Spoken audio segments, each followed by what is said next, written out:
Hundreds of Zamafara residents flee homes ahead of Salah over terrorist attacks.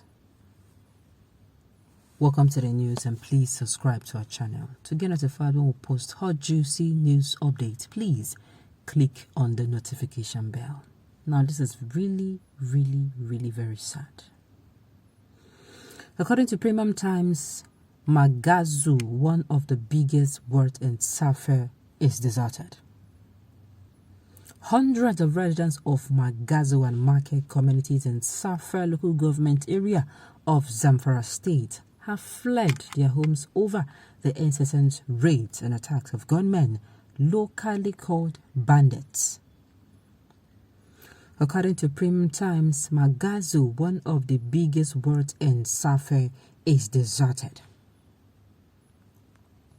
According to sources, tired of the unrelenting attacks by the gunmen, people began deserting the town on Thursday evening.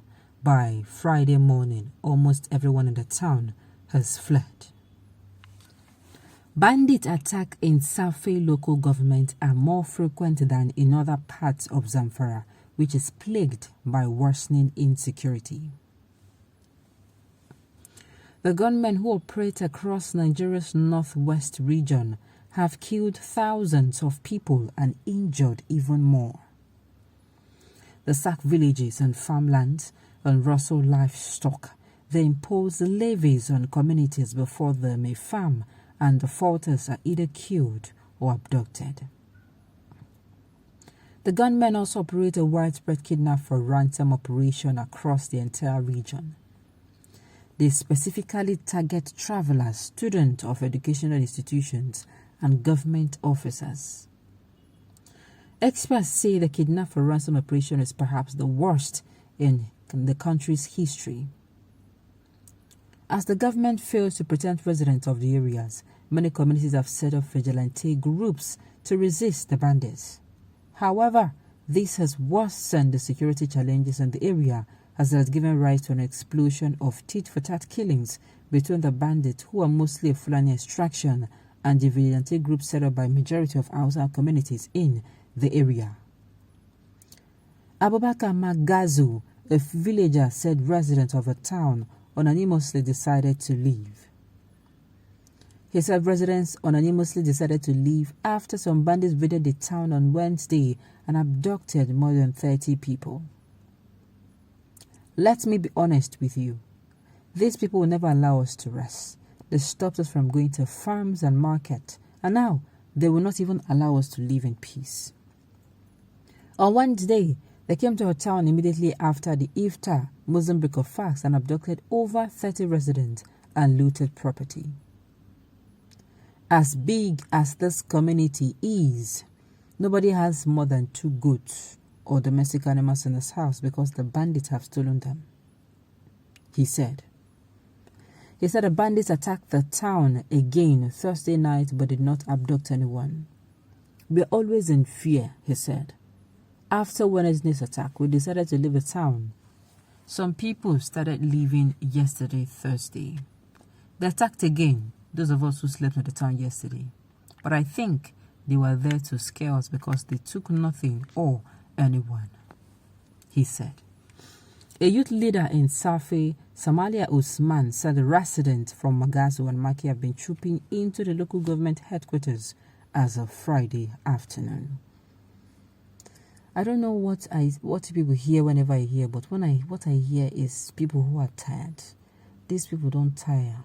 Imagine you attacking this community back to back. The government will be there telling you we're on top of the situation, we are in control of the situation. In fact, if Nigerians come now and use annoyance, the way we carry issue on our head and face this government, you see them, we are on top of the situation. We have done it. We have bought armored tanks. We have bought Super Tucano jet. In fact, our government or administration is the one that is even the best. We have ensured we boosted the army, and I'm like, what's all this?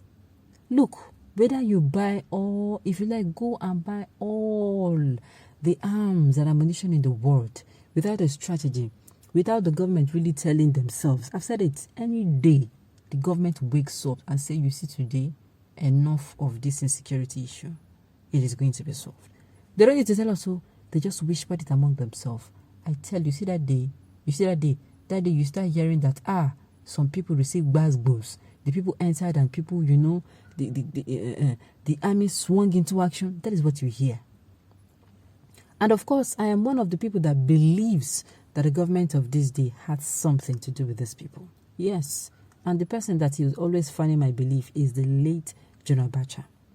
Late General Abacha once said that if an insurgency of any nation lasts for more than 72 hours, he says if an insurgency of a nation lasts for more than 72 hours, that what will happen? That the government of the day has to hand in it. And I'm saying this insurgency have lasted, as far as I'm concerned, for 7 years. More than 7 years. And what are we saying? Excuses. We are not even seeing action. Excuses. All we see is propaganda. If we hear today that this community, they attack this community and this community is on fire, they abducted many people, the next thing we hear is the government to come and tell us how they bombed one place, how people died, how the leader died. One leader would die 7 times under the Nigerian government administration. I'm like, okay, we will lay. All these things are not. If you want to really protect the people, protect us. If you don't want, please come out plain. That is why I've kept saying, you see these people that are coming out to complain. One day they'll be tired of complaining. One day they will sharpen their sword, sharpen their knife, sharpen their axe, sharpen their arrow, and they'll say they're waiting with that year. Any day, one day they will get pushed to the wall and they'll say, you know what, enough.